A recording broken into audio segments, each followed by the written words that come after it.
Hello, everyone, and welcome to this week's Weekly Wisdom at the Pillai Center. My name is Gina, or Jay Rada, as some of you may know, and today we are talking about meditation and mindfulness. We're continuing our New Year series, even though it is February, in order to help set everyone up for a really fabulous 2015. So meditation and mindfulness, these are the two primary concepts I learned when I started learning meditation over 20 years ago. And meditation, as you probably know, is when you sit in meditation and clear your mind. And it's the process of clearing your mind. It isn't necessarily the ultimate result of having your mind cleared, because we all know that that is a little more difficult to achieve. So meditation is the process of getting there. When you're refocusing your mind on one thing while you sit, close your eyes, kind of calm your body, your mind, your psyche, everything kind of comes down and gives you a space to do that. And then thoughts will come and you continue to let them pass without clinging on to the thought. So meditation essentially is focusing on something in a either sitting or even in action. But meditation is a process of clearing your mind by focusing on something else. Mindfulness is the same concept, but you do that throughout your day, right? So it's a matter of watching your thoughts, same thing we did in meditation, but letting those thoughts pass while you're in an action mode. So you're interacting with coworkers and the thought comes, a negative thought comes, you let that go. Right? And you're training your mind as you do this. You're working out your mind as if you were working out in a gym. And it gets easier and easier as you continue this process. I love the concept of mindfulness, and I don't think we give it enough credit here or enough attention, because it's so powerful in how we conduct our daily lives and how we can grow. I remember I started meditating when I was in college. And I remember thinking of like, oh, how am I going to find the time? And I would, I'd meditate, start it with my 5 minutes a day and let it grow to a half an hour to an hour as my practice expanded. But what really helped me during those times was acknowledging the thoughts I was having and guiding them, right? So we have control of our mind, even though things get crazy and it often seems like we don't. But we do. So when that thought comes, it is you who are the guidance system, kind of directing it to where you want it to go and uplifting it into the place where you want to be. Because we don't want to be in those negative thought forms. Those are lower vibrations. And as we think those negative thoughts, we get brought down to that level of negativity. And if we live in that level of negativity, all of a sudden we're attracting negative things, negative people, and negative stuff is happening. And then we're going to perpetuate that cycle. How do you break that thought process cycle? By elevating your thoughts to the next level and continuing to guide them. So the trick about mindfulness that I love is that you do it in any situation. And that's really the power of it, because stuff is going to come your way in life, and you're going to have to deal with it in that very moment. And it is in that moment that is the telltale proof of how you are using this guidance system, this inner guidance system of yours, this mindfulness technique.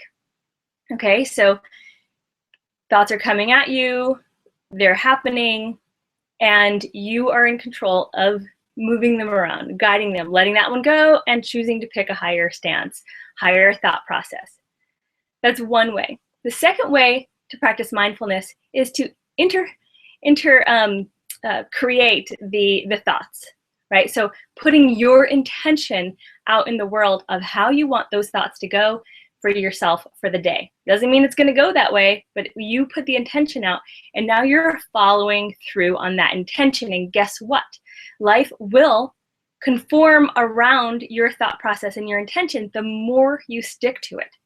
So that's really important, that you're able to not only navigate through and bring your guidance system up on the thoughts that are coming at you or kind of generating, but also to put your thought process and your creativity, your intention into your day, into your thoughts. So a good technique to do this is setting an intention for the day of how you say it's going to go and how you're committed to being as it goes throughout the day.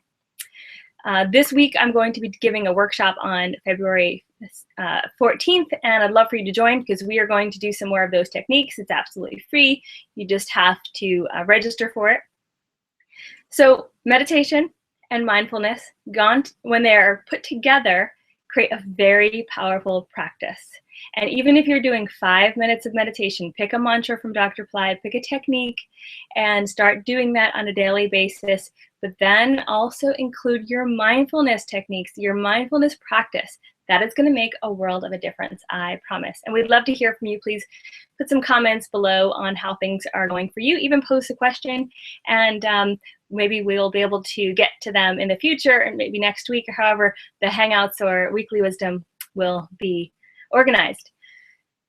So speaking of mindfulness, another way to kind of get into the mindfulness scenario is to be mindful of what's going on now.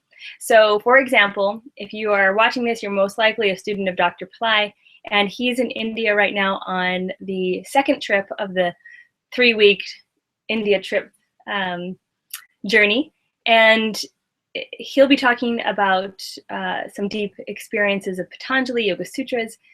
Regardless of even what's going on, he's in meditation for about 9 hours, 10 hours a day. This is a perfect time to connect with him inwardly, to kind of gain those blessings of seeing what you can experience from focusing on him and doing your own meditation doing your own meditation to connect with him. So ways you can connect with him: thinking of him, imagining him, showing a light to his picture. There's various techniques.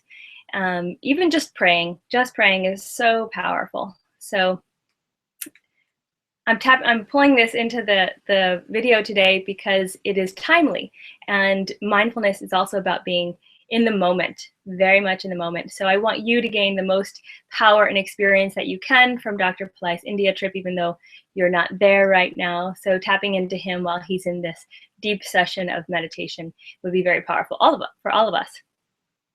The last thing I want to say is that mindfulness and meditation are also how you break karma, right? So thoughts that come at you are all about the karmic thoughts that have been perpetuated in this lifetime, other lifetimes.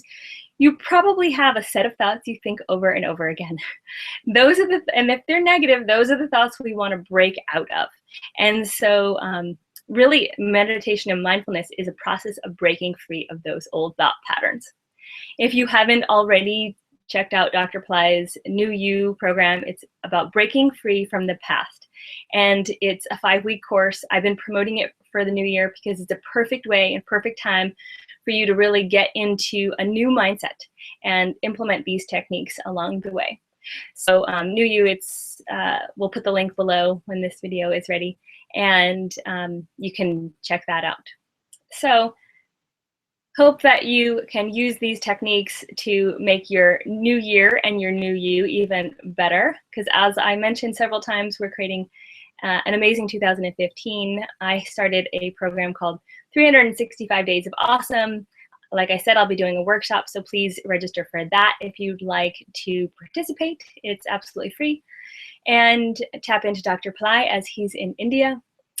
We'll be announcing soon a new offer for Shivaratri, the Great Night of Shiva, kind of tapping into, again, removing karma. So continuing to set yourself up for the new year. So please remember your meditation and mindfulness techniques. Let us know if you have any questions or comments, and we'll see you next week. Namaste.